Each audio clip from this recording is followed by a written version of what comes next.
지금이 2025년 6월 8일 오후 2시 44분을 가리키고 있네요. 이번엔 측전무후 가계를 할 차례입니다. 여기를 할 차례죠. 잠깐만요. 그래서 가계를 보면은 아버지는 무사확, 어머니는 양씨, 언니는 한국부인. 한국부인? 한국부인이라고 해서 가지고 대한민국 사람이라는 얘기가 아니고 이게 어떻게 우연의 일치인 것 같습니다. 그러니까 한국 여자가 언니다 이런 얘기가 절대 아니고요. 우연의 일치로 한국자가 들어간 것 같아요. 그렇게 우연의 일치가 된 경우 많습니다. 여동생 무시, 남편은 시아버지 태종, 남편이 고종이다. 근데 이것도 우연의 일치죠. 우리나라 조선에도, 조선시대에도 고종임금이 있었잖아요. 그러니까 우리나라가 일제에 넘어가기 전에 고종임금이라고 있었단 말이죠. 그것과 일치하잖아요. 그러니까 우연의 일치죠. 이런 게. 아들들, 장남, 의종 경황제. 그러니까 남편이 이제 측전무후의 남편이 고종이었다. 그죠. 차남 장회태자, 삼남 중종 화황제, 사남은 예종 흥황제, 딸은 이제 맏딸이 안정공주, 둘째 딸이 태평공주 이렇게 나왔습니다. 그러니까 아들이 4명, 딸이 2명이다 이거죠. 옛날 사람으로서는 많이 난 게 아닙니다. 그렇잖아요. 옛날엔 피임이라는 게 없었으니까 피임이라는 게 없었고 옛날에는 또 조혼을 하잖아요. 이 사람 수명이 짧았기 때문에 지금은 사람 수명이 길어가지고 대부분 흔히들 보면 지금 50에도 결혼하는 경우가 많아요. 50, 60에도 결혼하는 경우가 많거든. 근데 예전에는 아주 조혼을 했습니다. 10대에도 결혼들 하고 그랬어요. 왜냐면은 사람 수명이 짧다 보니까 결혼도 일찍 했던 겁니다. 그러면 결혼을 일찍 하면 이 여자 같은 경우는 더 이상 임신을 못할 갱년기가 될 때까지 계속 출산을 하는 겁니다. 피임이란 게 없잖아요. 그러니까 자녀들이 10명도 넘고 보통 그랬던 얘기죠. 그런데 여기 보면은 자녀가 6명이라고 하니까 옛날 사람으로서는 출산을 많이 한 것이 아닙니다. 가족사가 조금 복잡한데 아버지인 무사확과 전처인 상리씨 사이에서 나온 형제 2명은 무원상과 무원경이 있었고 이후 무사확과 양씨가 재혼해 언니인 한국부인과 여동생인 무씨가 있었다. 그러니까 여기 자세히 나오네요. 이름이 한국부인인 것이 아니라 직위명이다. 본명은 불명이다. 그러니까 한국부인이라는 것은 이름이 아니고 직위다 이런 얘기죠. 어머니 양씨는 수나라 관덕 친왕 양웅의 조카딸이자 시한공후 양사달의 막내딸로 명문가 출신이었다. 훗날 무축전이 왕 황후가 되자 영국 부인에 봉해졌다가 죽은 뒤 노국 부인으로 봉해져 시호를 받았고 함양에 안치되었으며 무축전이 이미 죽은 아버지를 태원군 왕으로 봉하면서 어머니를 그곳에 왕비로 올렸다. 고종과 측전무후의 아들들은 어머니에게 눌려 있었던 탓에 이후에도 길을 잘 펴지 못한 건가 싶을 정도로 황제답게 혼자 정권을 쥐고 있었던 시간이 길지 않은 편이다. 장남인 이용의 경우 현재는 부정되지만 전통적 일설에 의하면 어머니의 뜻을 자주 거스르다가 독살당했다는 의혹을 받았으며 차남 이현의 경우 역시 어머니에게 밉보였다가 쫓겨났다. 삼남 중종 이현은 예전보다 유의하겠다고 하며 복위한 뒤에는 건강이 좋지 않아서 정사를 처리하는데 아내 위황후에게 의지했다. 이런 아들들에 비해 중종의 딸이자 측전무후인 소녀인 안락공주나 측전무후의 막내딸인 태평공주는 권력욕이 강했다고 한다. 안락공주는 어머니 위황후와 손을 잡고 자기 친아버지인 중종을 만두로 독살했을 정도였다. 전하는 이야기에 따르면 태평공주는 성격이나 재능 면에서 측전무후와 닮은 점이 많아서 측전무후가 특별히 아꼈다고 한다. 그러나 태평공주는 자신의 남편 설소에게 권장 100대를 가하고 옥에서 아사시킨 어머니를 평생 두려워했다.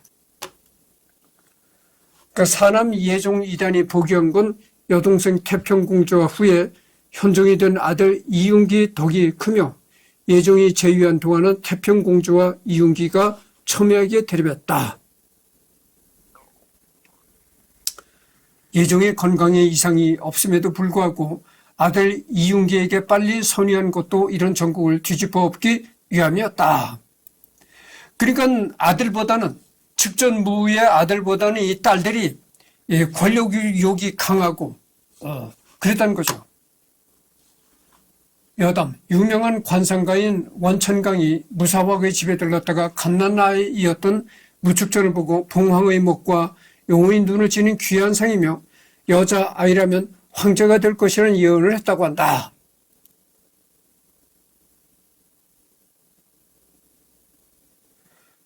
여러분, 그 관상을 보는 사람, 점을 보는 사람, 이런 사람들을 무조건 그 미신이라고 미신으로 폄하할 수가 없는 사람들도 있어요.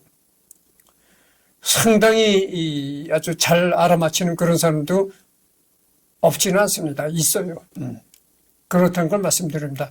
그래서 일률적으로 뭐 관상쟁이니 점쟁이니 이렇게 비하를 하면서 미신이니 어쩌니 이렇게 비하를 하잖아요. 그렇지 않을 수도 있다고죠. 상당히 점을 치는 사람이나 이 관상을 보는 사람 중에는 상당히 참 잘 알아맞히는 사람이 있긴 있습니다. 그렇다는 걸 말씀드립니다. 의도하지는 않았지만 무후 때문에 억울하게 죽은 인물이 한 명이 있었다고 하는데 바로 당태종 당시 좌무 위장군을 역임했던 이군선이었다. 능력 있는 인물이었는데도 화주 자사로 강등된 뒤 반역죄로 죽었는데 바로 여주 무왕의 예언과 더불어 그의 이력 때문이었다.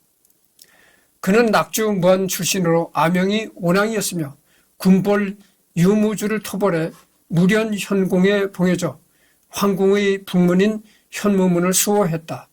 그런데 그의 이력에 무자가 많고 아명에 낭이 들어간 바람에 당시 여주 무왕의 예언을 전전긍긍하던 당태종에게 찍혀서 여주 무왕으로 지명되어 죽었다. 훗날 그의 가족들이 탄원을 올려 이군선은 명예 회복이 되었고 관직까지 돌려받는데 얄궂게도 이군선의 명예를 회복시켜준 사람이 여주 무왕의 당사자였던 측전무였다.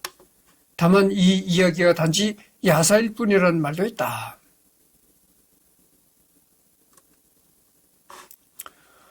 용수나무에 얽힌 이야기 일화가 있다. 측전무가 어느 날 가마를 타고 산책을 나갔을 때 비가 갑자기 엄청나게 쏟아져서 시종들이 모두 무척이나 당황했다. 그때 측전무는 침착하게 주변을 둘러보다가 거대한 용수나무를 보고 비를 피했다. 그때 무후는 용수나무 앞에 향을 피우고 어느 날 뿌리가 마르고 손님이 주인이 되리라 라는 기도를 올렸다고 하는데 진짜 이시왕조 대신 무후가 황제가 되었다. 이 때문에 측전 무후는 황제의 자리에 등극한 후 모든 사찰에 용수나무를 심고 받들라 명했다고 한다.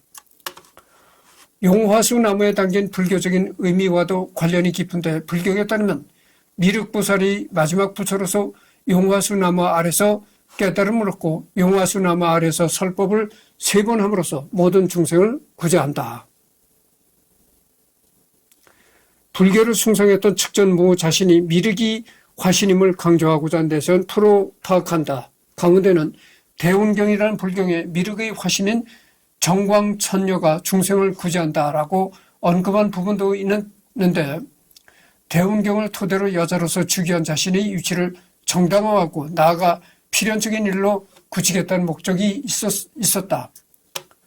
측전무후는 대운경을 전국에 뿌리면서 각 지역마다 대운사라는 절을 새로 짓겠으며 이 제도는 일본에 전해져서 쇼무 덴노의 고구분지 건립에도 영향을 줬다.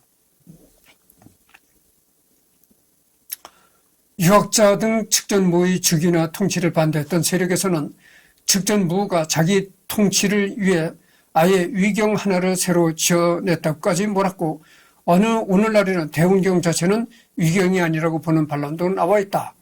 아예 가짜 경전을 지어냈던 원래 있던 경전의 내용을 끌어온 것이든 측전무후가 불교를 자신의 정치에 끌어들여 입지를 굳히려고 하는 것만은 틀림이 없다. 그래서 이 불경에 대운경이라는 이 경전이 있는데 이 대운경이 위경이다. 그러니까 측전무가 자기 통치력을 정당화하기 위해서 일부러 지어낸 위경이다. 뭐 이런 얘기도 있고, 위경이 아니라 진짜 진실된 경전이다. 이런 얘기도 있다는 거죠. 측전무의 성욕이 엄청나 남첩 3,000명을 두고 밤을 보냈다는 풍문이 있으나 전혀 사실무근이다. 그래가지고 뭐 이 측전무도 그렇고 예전에 중국에 서태후도 있었잖아요. 서태후 뭐 측전무 이런 여자들이 성욕이 너무 지나쳐가지고 밤마다 외간 남자를 끌어들였다.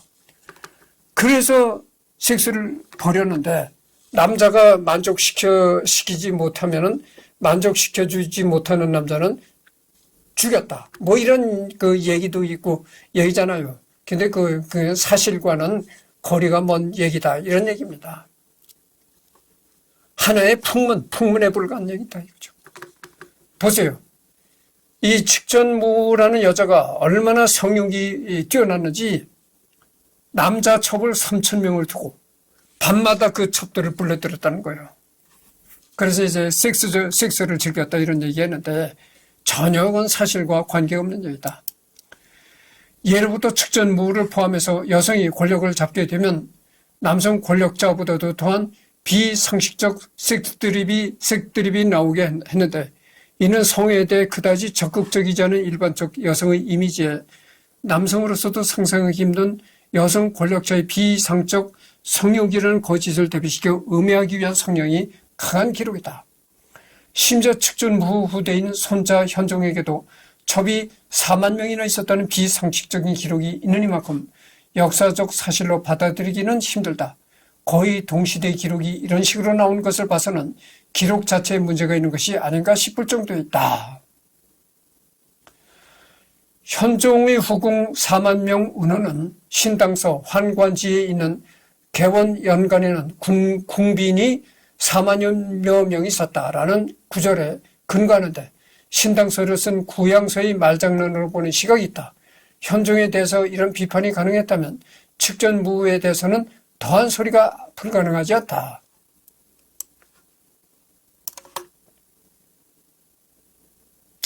예전에 전해오는 역사서라 해가지고 아무 역사서나 다 신뢰할 만한 신뢰성이 있는 것은 아니죠.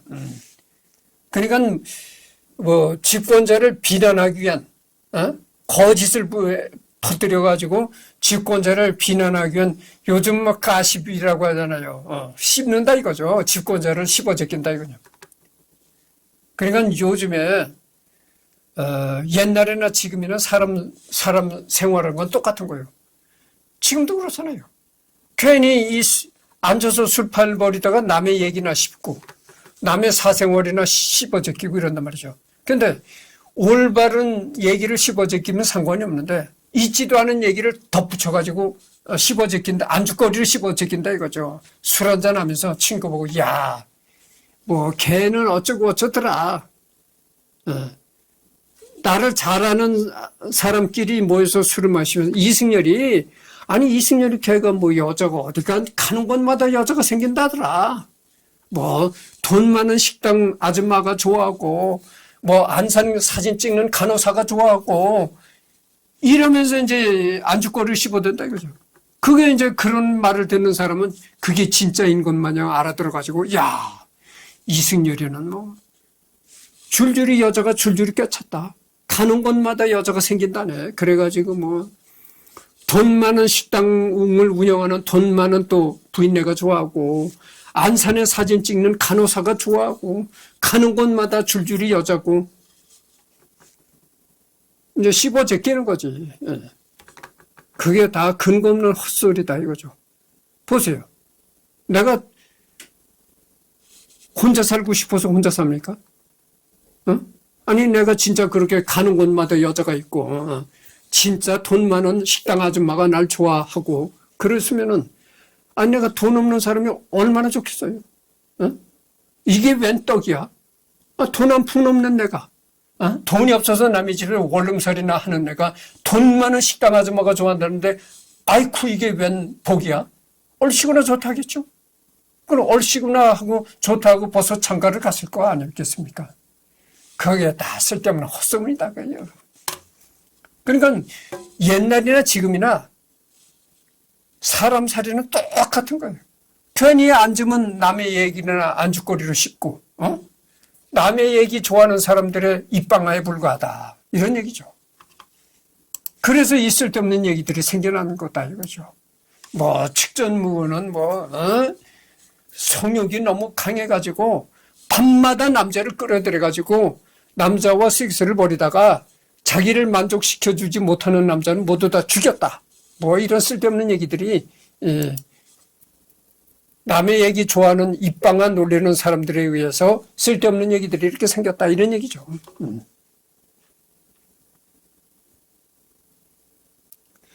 그런데 그것이 한낱 얘기로서만 끝났으면 문제가 없겠는데 옛날에도 글깨나 배웠다는 작자들이 이제 술좌석에서 그런 얘기를 들으면 또 기록으로 남기는 거야.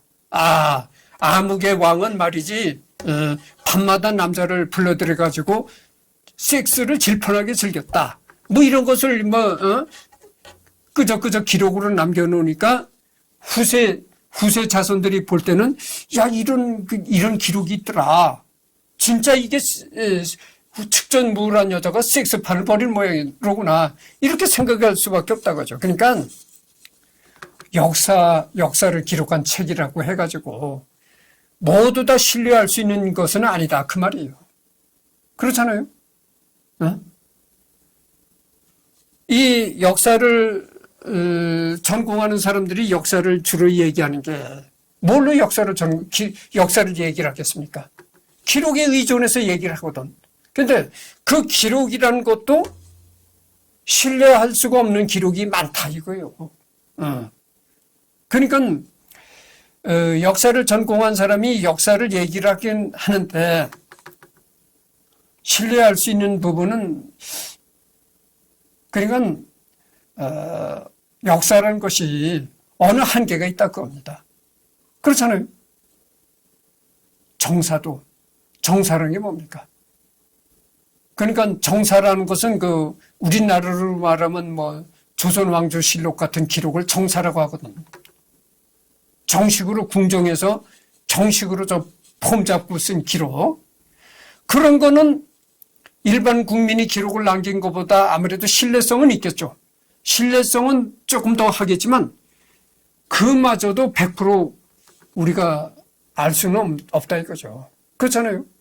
기록이라는 게 뭡니까? 기록이라는 것은 항시 집권자 편에서 물론 아무리 공정을 기해서 기록했다 하더라도 집권자 편에 서서 집권자한테 이롭게 기록할 수밖에 없다 이거죠. 그러니까 이 역사가들이 역사학자들이 이렇게 기록을 위주로 해서 역사를 얘기를 하는데 그 기록마저도 100% 신뢰할 수 있는 것은 없다 이런 얘기죠. 타임머신이라는 기계가 있어가지고 정말 옛날로 돌아가서 옛날을 체험해 볼 수도 없는 것이고 오로지 얘기할 수 있는 건 기록에 의존해서 얘기할 수밖에 없는데 그 기록마저도 신뢰할 수 없는 기록들이 상당히 많다.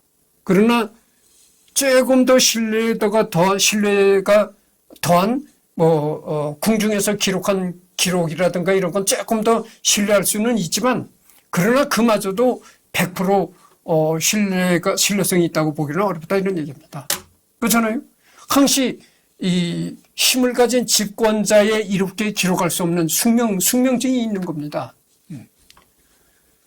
당나라의 대종인 신라의 선덕 여왕이 즉위하자 영왕이 통치한다는 사실을 두고 조롱했다고 한다. 그러나 정작 자신들도 여자가 등장하고 이에 더해 나라 이름까지 잠깐 사라졌다는 것이 아이러니다. 지금 20분을 경과했습니다. 측전무는 미각이 뛰어났다고 한다. 제위 시절 중 민가에서 엄청나게 큰 무가 나와서 그녀에게 진상했을 때 측전무는 왕실 요리사에게 무를 이용한 고급 요리를 만들라고 명령했다. 흔한 채소인 무로 고급 요리를 만들라는 황명에 골머리를 앓던 요리사는 무를 채썰어 녹두가루를 묻혀 볶은 뒤 오징어, 새우, 살코기를 넣어 측전무에게 바쳤다. 요리를 맛본 측전무는 만족했고 제비집을 닮았다 하여 가연체라고 명명했다고 한다. 그녀는 무척이나 아름다운 모습이었다고 전해지는데 그 이유는 그녀의 식습관과 연관이 깊다고 한다. 측전무는 비타민과 무기질이 많이 들어있는 식품을 많이 섭취했으며 꽃으로 만든 음식을 즐겨 먹었다고 전해지고 있다.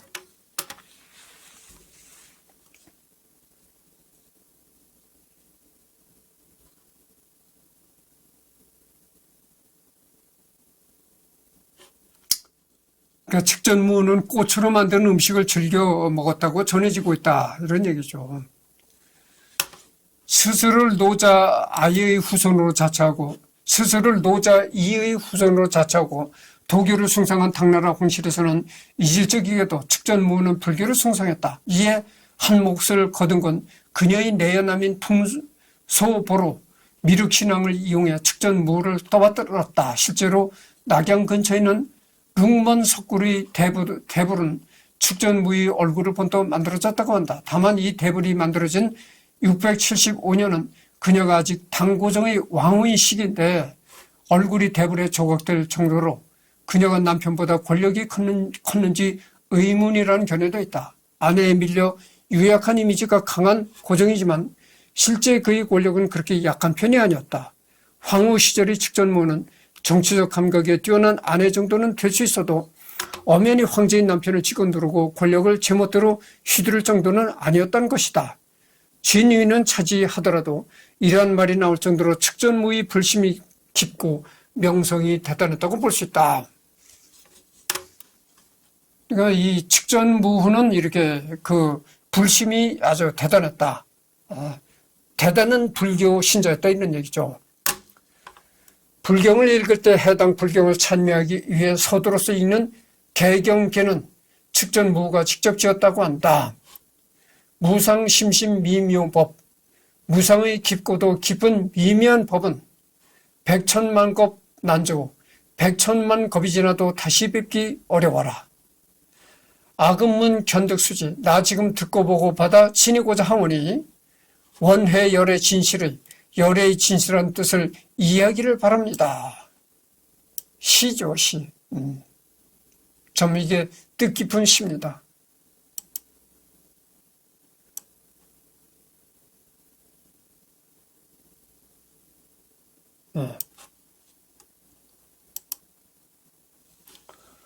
유달리 문자에 집착하는 성향을 보여 여러 명칭을 수정하는 것을 상당히 즐겼다. 삼성 6부를 근간으로 하는 당나라의 관제는 그대로 두고 이름만 바꾸는가 하면 정적들의 성씨를 나쁜 뜻의 글자로 고치기도 했다. 보통 황제들의 시호는 한 글자 또는 두 글자가 일반적이었으나 무후가 집권하면서 고조와 태종, 고종의 시호를 대폭 늘리는 바람에 시호 인플레가 벌어져 당나라부터는 부득이 묘호나 연호로 황제를 통칭하기도 되었다. 그리고 15년도 채 되지 않은 제위 기간 동안 연호를 14차례나 받고 역사가들의 골머리를 앓게 했다. 또한 측전문자라는 것을 만들기도 했는데 완전 다른 문자를 만들어낸 것이 아니고 그냥 한자의 제작 원리에 따라 만든 글자, 즉 한자 몇 개를 더 만든 셈이다. 이들 문자는 기존 한자보다 획수가 더 많고 복잡한 경우가 많아서 측전무 시기가 끝난 뒤로 사멸해 갔다.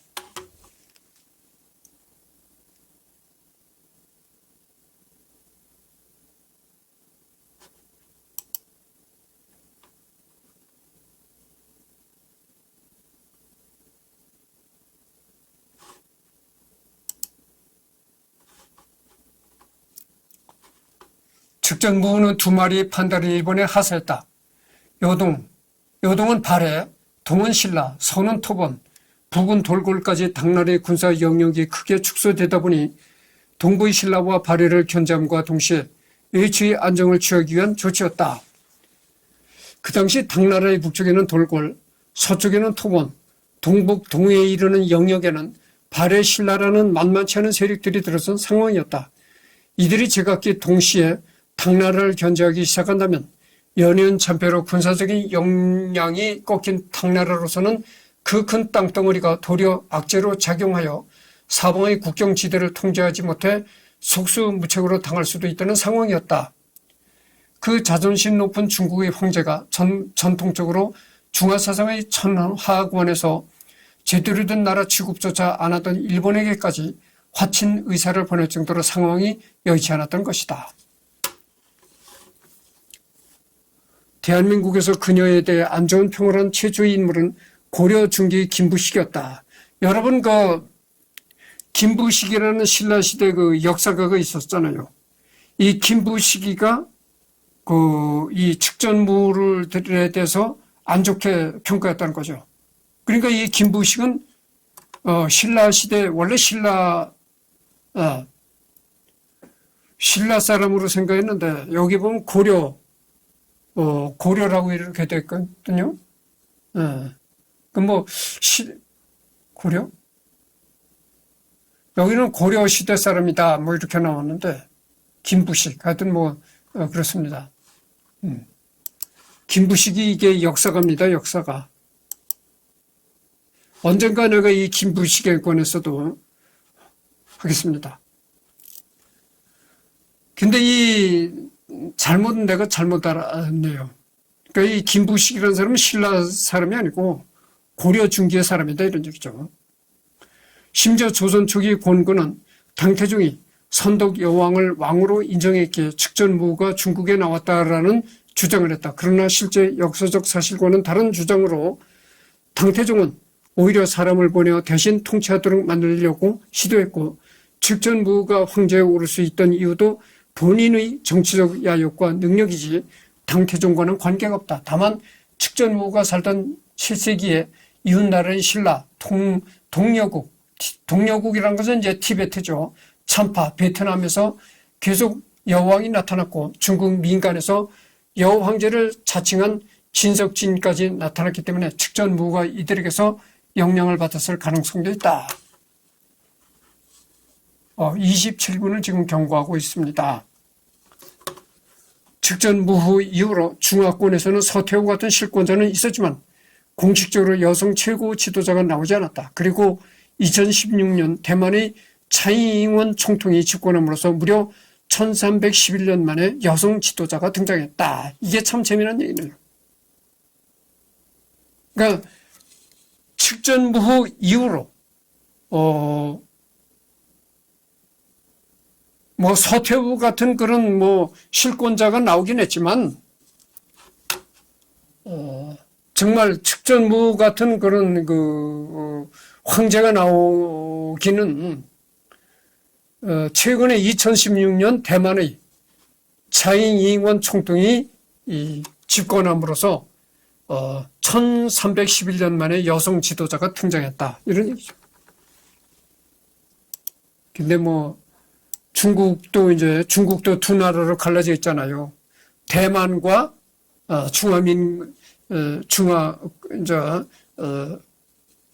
이 갈라졌단 말이죠.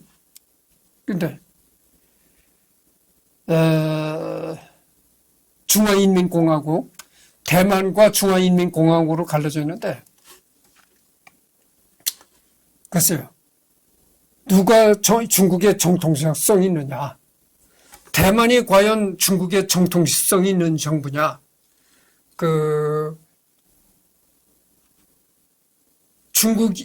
중국인민공화국이 중국의 정통성이 있는 정부냐? 이렇게도 있고. 관중 18능이라고 하는 당나라의 자연적인 상을 능침으로 만들었는데 기록으로는 5대 10국 치기 온도가 권능을 제외하면 모두 도굴되었다는 전승이 내려왔다.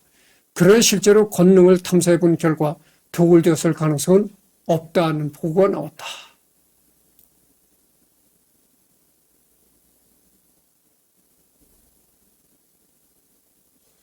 현재로서는 안전공주나 태자 이용우의 사망이 측전무의 지신가에 대해서는 의문이 있지만 위키백과에서는 아예 정설인 것처럼 서술되어 있어서 받아들이는 데 주의가 필요하다. 간다효 같은 전문성 없는 자칭 역사 유튜버는 물론 심지어 전남대 사학과 이성원 교수처럼 나름 전공자라는 대학 교수마저도 벌거벗은 세계사 같은 예능 프로그램에 출연해서 마치 정설인 것 마냥 소개하는 경우가 있을 정도이다. 빵이 없으면 과자를 먹으면 되지 정도로 무고하지는 않더라도 측전무로서는 억울할 법하다. 그래서 내가 이게 그러니까 뭐 측전무후 묘 같은데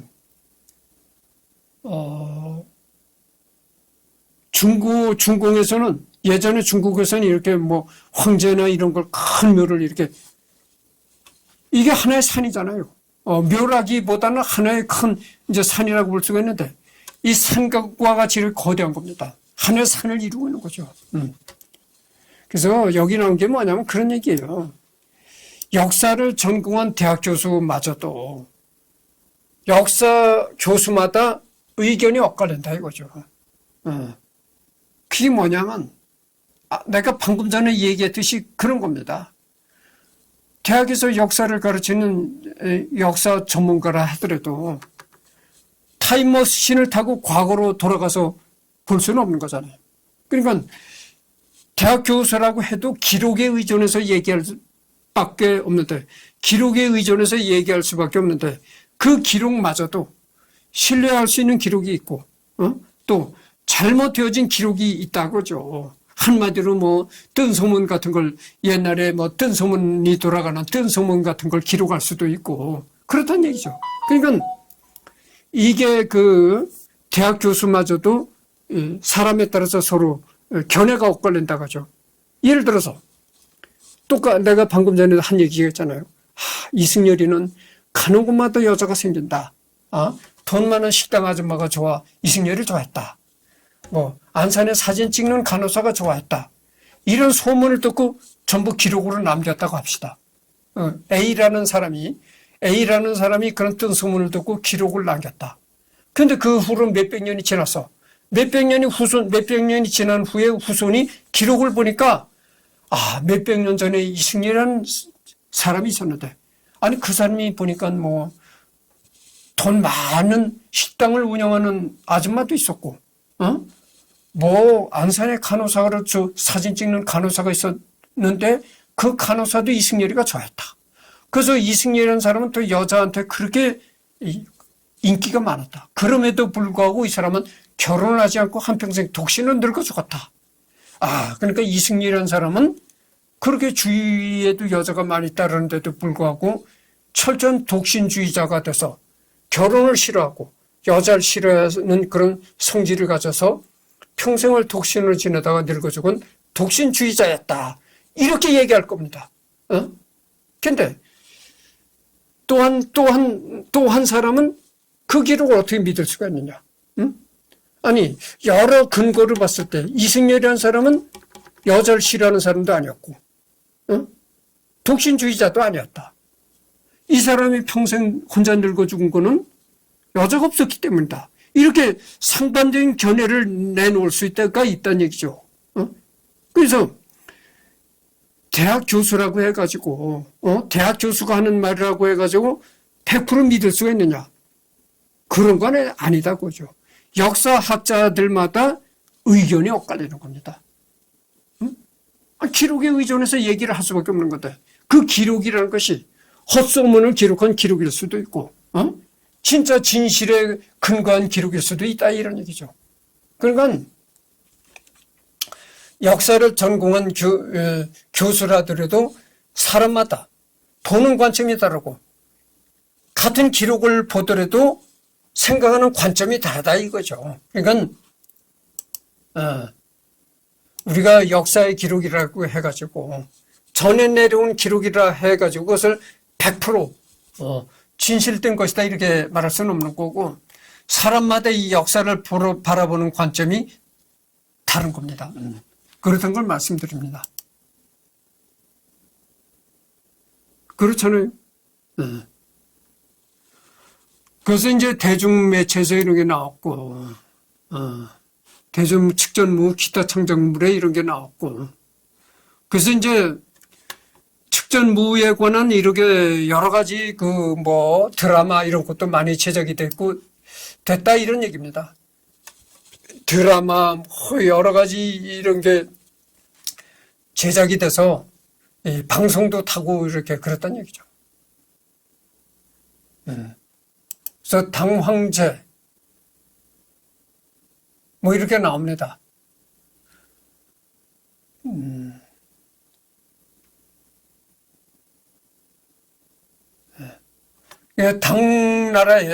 당나라에 이제 그 왕의 부족보죠. 초대는 고종, 그다음에 태종, 고종, 중종, 측전황후. 지금 내가 얘기하는 게 측전황후입니다. 이 측전황후의 남편이 누굽니까? 이 측전황후의 남편이 바로 3대 고종이었다 그 말이죠. 그러니까 측전황후는 제3대 황제를 지냈던 고종 황제의 고종 임금의 부인이었다 이런 얘기입니다. 이런 얘기예요. 그래서 내가 바로 전에도 얘기했지만 우연의 일치가 많습니다. 여기 보면은 우리나라 조선 시대의 임금들과 우연의 일치로 일치되는 왕들이 상당히 많아요. 이름이 일치가 된다고 하죠. 우선 고종이라는 게 일치가 되고 중종도 일치가 되고 이 신라 시대에 중종이라는 임금이 있었어요. 예종도 그렇고 현종이라는 임금도 있었고 순종은 조선 시대 마지막 임금이잖아요. 고종의 아들이 순종입니다. 그리고 뭐 헌종도 있었고 선종. 그러니까 우연의 일치로 다 이렇게 이름이 따블이 되는 겁니다. 조선 시대 임금과 따블이 되는 거죠. 당태성왕. 측전황후라는 게 이제 측전무후를 얘기하는 거죠. 당황후. 뭐 이런 게 있고, 여기도 측전황후 나오잖아요. 그렇습니다. 부당서.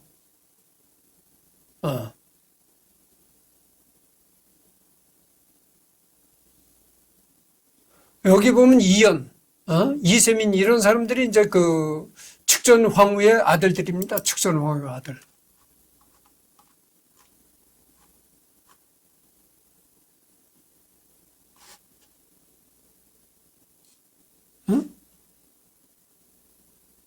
측전황후 아니에요. 측전황후의 아들이 아니네요. 내가 잘못 얘기를 했는데, 이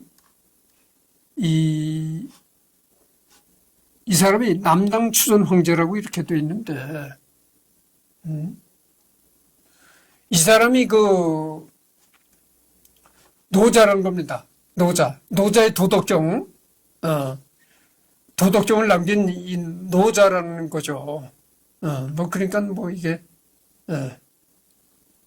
측전황후의 아들은 아니네요.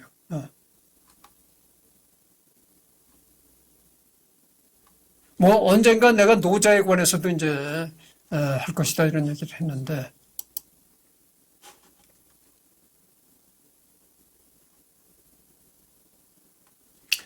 옛날에 중국 역사라는 게 말이죠. 참 복잡합니다. 이 중국 역사가.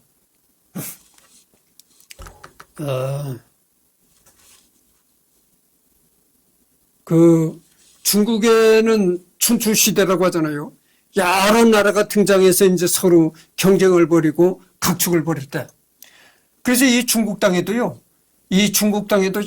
나라가 생겼다가는 없어지고 이렇게 했다는 거죠. 그래서 이 중국 역사가 참 복잡합니다. 수나라, 당나라, 여러 나라가 이렇게 서로, 전쟁을 벌이고 얽히고 하다가 통일이 되고 이렇게, 나타났다간 소멸되고 이런 과정을 이제 반복하다가 오늘의 이제 중화인민공화국이 이제 있는 거죠. 그래서 중국의 역사가 참 복잡합니다. 여기 나오고.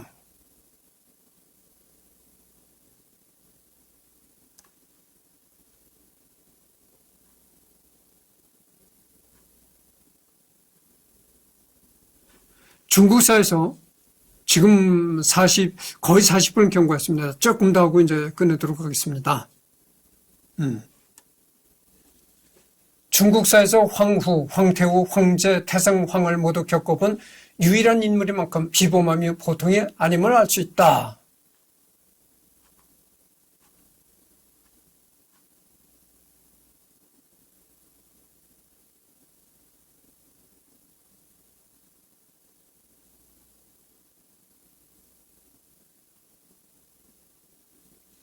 하여튼 참 중국 역사가 참 복잡합니다. 그래서 내가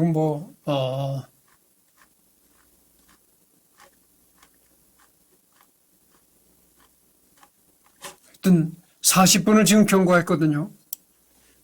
그래서 보면은 대중매체에서 이게 있고, 그다음에 같이 둘러보기, 같이 보기, 둘러보기도 한다요. 둘러보기도 했고, 또 이제 보면은 둘러보기. 그래서 측전무는 완전히 끝났습니다. 측전무는 완전히 끝났고,